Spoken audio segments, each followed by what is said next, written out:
कथावाचक प्रदीप मिश्रा ने हिला दिया सिस्टम। 10 लाख की भीड़ वाली खबर से सन्नी यूपी पुलिस। हाथरस वाले बाबा की वजह से लगा बड़ा झटका, महाआयोजन से पहले हो गया अपशकुन। कथावाचक पंडित प्रदीप मिश्रा और उनके प्रशंसकों से लेकर समर्थकों तक के लिए इससे बड़ी खबर नहीं हो सकती। एक इनपुट और एक आशंका की बुनियाद पर यूपी पुलिस ने ऐसा एक्शन ले लिया जिससे प्रदीप मिश्रा की कथा के दीवानों को बहुत बड़ा झटका लगना तय है। और इसके पीछे सबसे बड़ी वजह है बाबा सूरजपाल। जी हाँ, वही हाथरस वाले सूरजपाल बाबा और भोले बाबा जिन्होंने 2 जुलाई को हाथरस के सिकंदरा राउत क्षेत्र के फुलराई गांव में सत्संग बुलाया था और सत्संग में ही ऐसी भगदड़ मची कि 120 से ज्यादा लोगों की जान चली गई। अब आप सोच रहे होंगे कि आखिरकार कथावाचक प्रदीप मिश्रा का भोले बाबा से क्या लेना देना। तो जान लीजिए कि प्रदीप मिश्रा के कार्यक्रम के बारे में जब यूपी पुलिस को पता चला तो हड़कंप मच गया और आनंद फानंद में कार्यक्रम रद्द करना पड़ा। दरअसल मामला जुड़ा है हापुड़ से, जहां श्री शिव महापुराण कथा सेवा समिति, श्री सनातन धर्म सभा और इन दोनों के साथ जेएमएस ग्रुप ऑफ इंस्टीट्यूशन ने मिलकर 5 अक्टूबर से 9 अक्टूबर तक जेएमएस कॉलेज में पंडित प्रदीप मिश्रा के शिव महापुराण कथा कार्यक्रम का आयोजन रखा था। कथा में देश के कोने कोने से श्रद्धालुओं का आना शुरू भी हो गया था।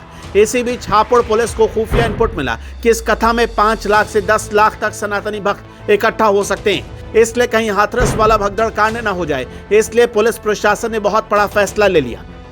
यानी हाथरस में हुई भगदड़ वाली घटना के डर से अफसरों ने सुरक्षा व्यवस्था को लेकर पहले तो हाथ खड़े कर दिए और कथा से ऐन पहले कथा आयोजन को अनुमति देने से मना कर दिया। जब पुलिस और प्रशासन से मीडिया ने सवाल पूछा तो अधिकारी बोले कि आयोजन समिति की ओर से सुरक्षा के पर्याप्त इंतजाम नहीं थे और प्रशासन किसी अनहोनी से बचना चाहता है, इसलिए आयोजन रद्द कर दिया गया। कथा स्थल पर सुरक्षा वहां आने वाले श्रद्धालुओं के लिए अपर्याप्त है। पीने के पानी की कमी के कारण पानी भराव और भगदड़ की संभावना है।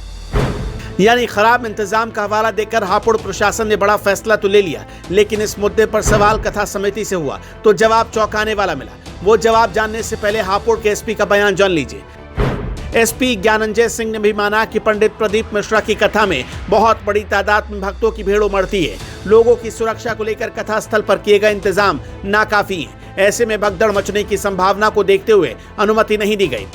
अब ये जान लीजिए कि पंडित प्रदीप मिश्रा की कथा को आयोजित करने वाली समिति ने क्या कहा है। समिति ने कहा कि उन्होंने अधिकारियों से पहले 1 लाख से अधिक श्रद्धालुओं के आने की अनुमति मांगी थी, लेकिन बाद में इसे 25 से 30 हजार श्रद्धालुओं के लिए सीमित कर दिया गया। जाहिर सी बात है, नवरात्र में भक्तों की भीड़ तो कथावाचक प्रदीप मिश्रा के दरबार में आती और बम्पर भीड़ आती, क्योंकि प्रदीप मिश्रा की पॉपुलैरिटी किसी सेलिब्रिटी से कम नहीं। भले ही कुछ बयानों की वजह से प्रदीप मिश्रा को माफी मांगनी पड़ी हो, लेकिन सनातन के इस कथावाचक की कथा के करोड़ों दीवाने, इसमें कोई शक नहीं।